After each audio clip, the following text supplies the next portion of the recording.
Combien de femmes on a vu venir et qui nous ont supplié d'arrêter de mettre de l'alcool dans le kidouche. Il n'y a aucune mitzvah pour eux de boire de l'alcool, de faire kidouche sur du vin, s'ils savent qu'en buvant du vin, ils vont faire du mal ou ils vont avoir un mot déplacé à quelqu'un. Et le vrai drame, c'est ce qui se passe derrière dans les familles.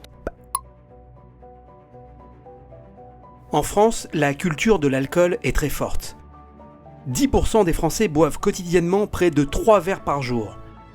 La communauté juive n'est pas épargnée.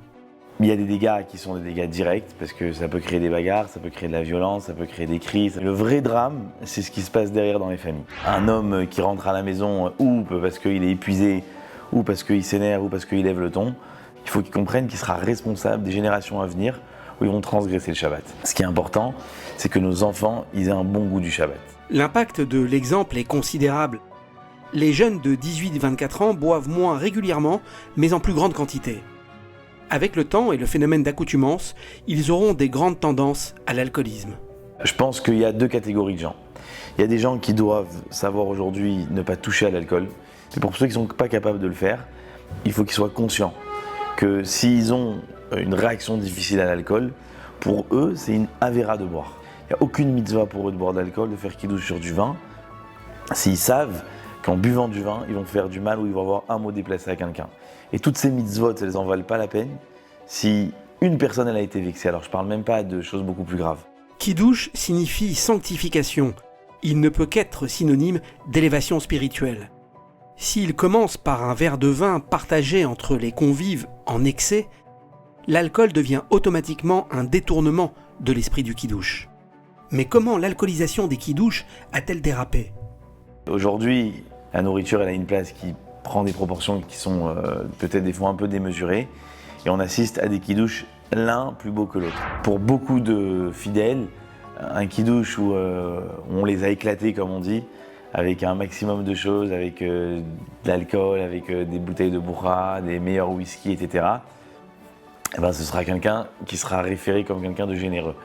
Et voilà comment les choses elles sont arrivées avec au départ un bon esprit de vouloir faire du bien aux autres. Les choses elles vont justement en dérapant. La Torah autorise la consommation d'alcool et le vin est présent dans de nombreuses mitzvot. Kiddush, Havdalah, mariage, Brit Mila, 4 coupes de vin de Pessah, Purim. La mesure et la sobriété sont néanmoins des conditions sine qua non.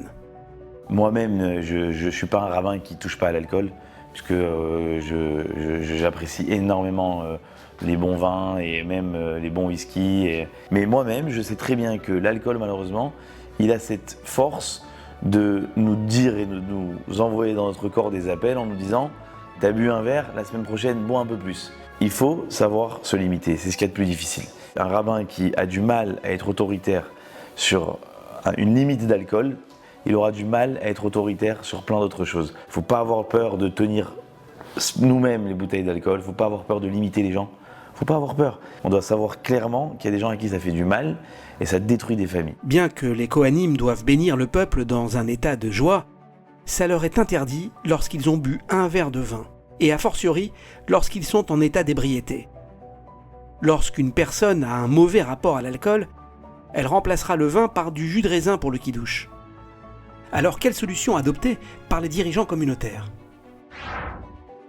À mon goût, la première solution, elle doit d'abord venir des rabbinim de communauté.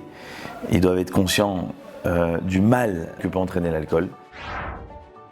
Deuxièmement, ils doivent, après avoir cette conscience, savoir agir dans une communauté, avoir une vraie autorité sur l'alcool, savoir la limiter, savoir que pour 60 ou 70 personnes, c'est une bouteille d'alcool et pas plus.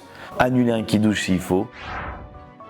Troisièmement, que les rabbins communiquent sur ça. Ça veut dire qu'un rabbin, il doit faire comprendre que le kidouche, il n'est pas juste un moment de plaisir, mais qu'il est un moment d'élévation, un moment de sanctification. Ça veut dire qu'autour de paroles de Torah, on doit savoir s'élever. C'est que les organisateurs du kidouche, ils soient supervisés par un rav. Mais un rabbin, il ne doit pas avoir peur de dire c'est ou moi ou l'alcool. Il ne doit pas avoir peur de le faire sur les organisateurs de kidouche.